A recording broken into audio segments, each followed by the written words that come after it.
스승님 질문 드리겠습니다.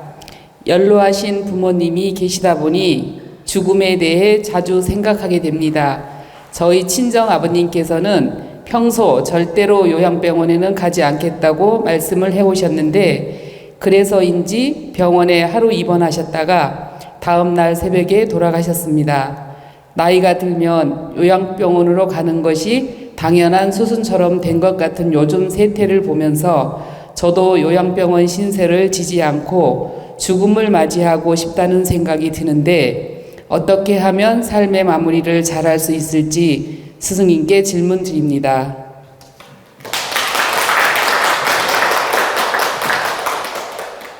우리가 나이가 이제 60대, 70대, 80대가 다가오면 누구나 이런 고민을 하게 될 것입니다. 젊은 40, 50대까지는 이런 생각을 안 할 수 있지만 60대, 70대가 되면 정말 나는 앞으로 마무리를 어떻게 할까? 나는 아름답게 갈 수 있을까? 나는 좀 추하게 갈 수 있을까? 또 나는 자식들한테 민폐는 끼치지 않을까?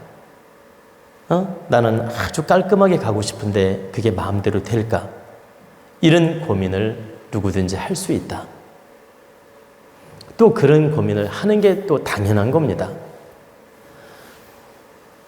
우리 부모님들이 아주 깔끔하게 아름답게 가시는 분도 있고 정말 5년, 10년씩 요양병원에서 고생하다 가시는 분도 있고 정말 만정을 띠고 가시는 부모님도 있지 않습니까? 빨리 가셨으면 좋겠다. 왜 저 고생을 하실까? 이렇게 만정을 떼고 가시는 또 부모님이 계십니다. 근데 우리는 그걸 보면서 어떤 공부를 해야 되느냐? 만일에 부모님이 5년, 10년 요양병원에서 고생을 하다가 돌아가셨다면 나는 저런 모습으로 살다가 가면 안 되겠구나. 부모님이 공부를 시킨다고 받아들이시면 돼요. 나만이는, 우리 후손들만이는 내 모습을 닮지 말라고 부모님께서 거울 삼으라고 그렇게 고생을 하다 돌아가신다고 이해를 하시면 된다. 그래서 자손들이 요양병원에 출납을 하면서 어머니든 아버님이든 이렇게 인사드리고 만나는데 그냥 효라는 명분으로 나는 왔다 갔다 한다. 일주일에 한두 번씩 왔다 갔다 한다. 한 달에 한두 번씩 왔다 갔다 한다. 그 효라는 명분으로 부모 자식 간의 명분으로 그냥 건성으로 왔다 갔다 하는 건 의미가 없다. 부모님이 5년, 10년 이렇게 병원에서 고생할 때는 우리를 바르게 깨우쳐 주려고 저렇게 돌아가시지도 못하고 고생을 하고 계시구나. 너희들만이는 내 모습 닮지 마라. 인생을 바르게 잘 살아서 정말 건강한 모습으로 살다가 아름답게 마무리를 해라. 나처럼 인생을 추하게 살지 마라. 이런 걸 깨우치고 받아들이고 공부하라고 이렇게 부모님이 거울로서 보여준다고 이해를 해야 됩니다. 우리가 그렇게 받아들이고 공부로 삼으면 부모님이 많이 고생 안 하고 돌아가셔요.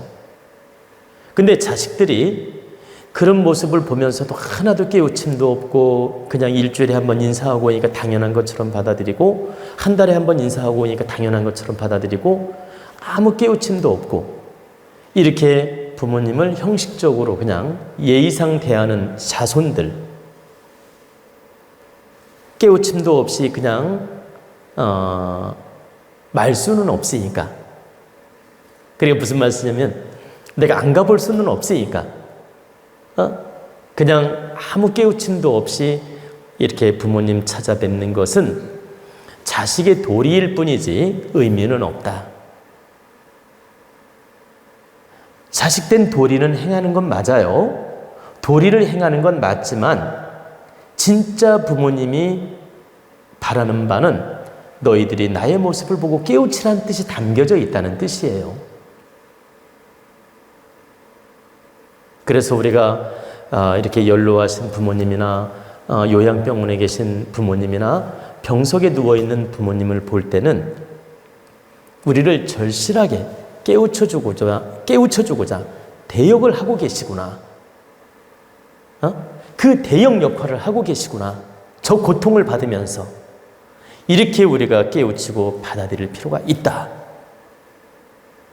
그리고 진심으로 자녀들이 그런 깨우침이 있게 되면 부모님은 내 할 도리 다 했으니 가야 되겠구나 해서 얼마 안 가서 돌아가십니다.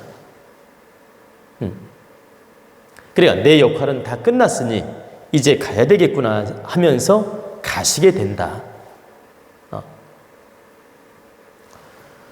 그래서 우리는 반드시 이런 이치가 숨어 있음을 알고 연로하신 부모님을 대할 때 우리가 먼저 반성하고 우리 마녀는 이런 인생을 살지 말아야 되겠구나, 이런 노력을 해야 됩니다. 그게 진정으로 부모님을 위하는 길이 될 수 있다. 이 말은 찾아가지 말라는 말이 아니에요. 찾아가고 도리를 하되 이런 깨우침을 가져야 된다, 이 뜻입니다. 그리고 이제 우리가 살면서 늘 자화상을 돌아보는 분도 있고 자화상에 대해서 아무 관심이 없는 분도 있는데, 자화상을 늘 돌아보는 분들은 반성도 하고 공부도 하고 깨우침이 있기 때문에 마지막 가는 길이 훨씬 편안합니다. 근데 내 자화상을 전혀 돌아보지도 않고 동물적 감정으로 사는 분들은 말로에 고생을 많이 하는 경우가 많습니다. 그러니까 죽을 때 힘들게 죽는다. 고생을 바가지로 하면서 죽는다. 근데 진정으로 내가 늘 자신을 돌아보면서 부족함이 무엇이고, 내가 모순이 무엇이고, 나는 인생을 어떻게 참되게 살아야 될지 돌아보면서 이타덕행을 하고 홍익이념을 가지고 바르게 사는 노력을 하면